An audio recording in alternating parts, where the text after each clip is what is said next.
Mole and the Baby Bird by Marjorie Newman, illustrated by Patrick Benson.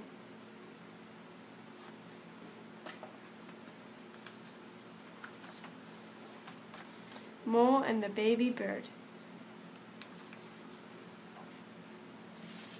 Mole found a baby bird.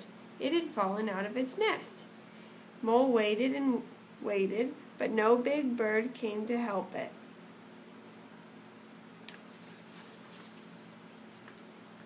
So Mole took the baby bird home. He made a nest for it. "Look," he said to his mother.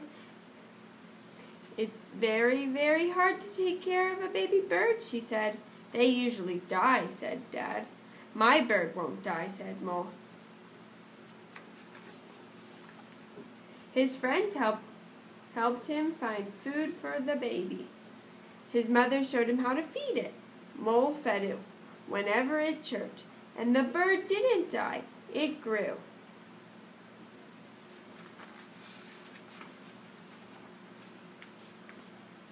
"It's my pet bird," said Mole. "It's not a pet bird.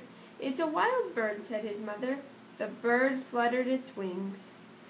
"Your bird is trying to fly," said his mother. "No," cried Mole, "it mustn't fly."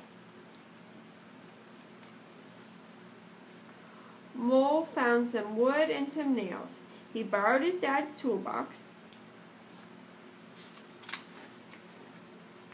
"What are you making?" asked his dad. "I'm making a cage for my pet bird," said Mole. "It's not a pet bird, it's a wild bird," said his dad. "You should let it fly." "No," cried Mole.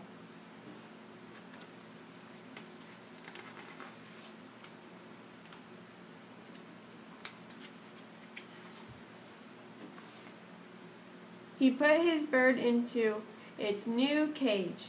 The bird was sad. Mole's mother was sad too, but Mole kept his bird because he loved it. Then Granddad came to visit. He looked at Mole's pet bird. Presently, Granddad said, "Let's go for a walk, little Mole."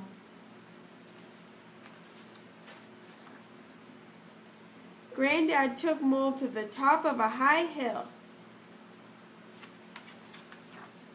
Mole looked down at the trees far below. He felt the wild wind trying to lift him. "Whee! I'm flying!" cried Mole.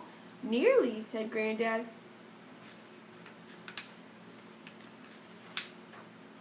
When Mole got home, he looked at his bird. It was sitting very still in its cage, in Mole's dark underground room. "Birds are meant to fly," said Mole. He opened the cage door and he let the bird fly away because he loved it. Then he cried. The next day, Mole went into the forest. He saw his bird flying, soaring, free, and Mole was glad.